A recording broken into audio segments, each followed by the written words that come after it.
আসসালামু আলাইকুম। আজকে আমি আমার রেসিপিতে নিয়ে আসলাম তেলাপিয়া মাছ দিয়ে বেগুন, আলু, টমেটো দিয়ে রান্না করা। এই তেলাপিয়া মাছটা কিন্তু অনেক বড় সাইজের ছিল, সেই জন্য আহ, মাঝখান দিয়ে কেটে টুকরা করতে হয়েছে। আর সেই জন্যই আহ, লেজটা অনেক বড় হয়েছে। আর এই রেসিপিটা রান্না করব আমি এ টু জেড আপনাদের সামনে তুলে ধরব। অনেকেই অনেক রকমভাবে রান্না করে, আমি একদম সাধারণভাবে রান্না করে আপনাদের সামনে দেখাবো।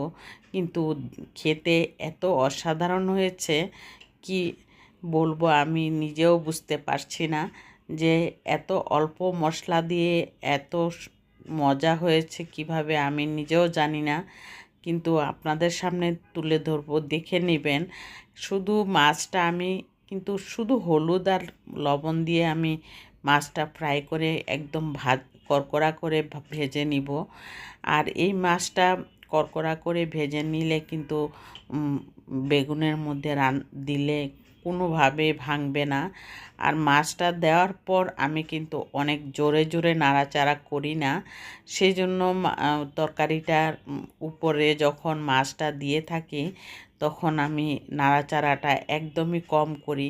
এতে করে তরকারির স্বাদ গন্ধ কোনোটাই কম হয় না। আর এই জন্য আমি এভাবে রান্না করে আপনাদের সামনে তুলে ধরতে পারি। আর প্রথমেই আমি এখানে একটা বেগুন আর ছোট একটা বেগুন ছিল, সেই বেগুনটাও সাথে দিয়ে দিয়েছি।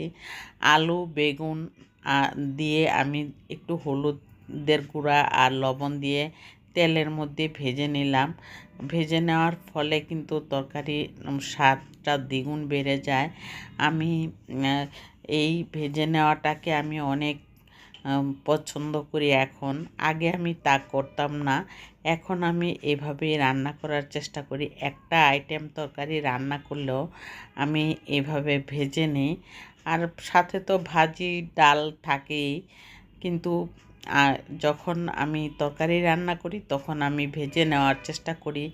আর আমার ভিডিওটা যদি আপনাদের কাছে একটু হলেও ভালো লেগে থাকে তাহলে অবশ্যই একটি লাইক দিয়ে কন্টিনিউ করবেন।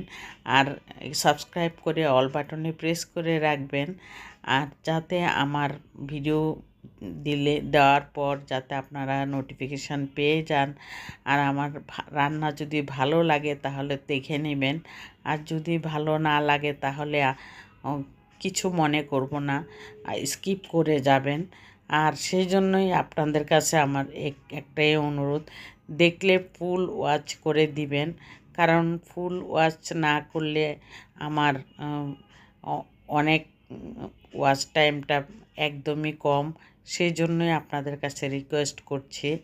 আর এখানে আমি পেঁয়াজটা যখন লাল হয়ে আসলো তখন হলুদের গুঁড়া দিয়ে অল্প একটু পানি দিয়ে তারপর আমি মরিচের গুঁড়া, ধনিয়ার গুঁড়া, লবণ এই 3-4টা আইটেম দিয়েই আমি রান্নাটা করেছি।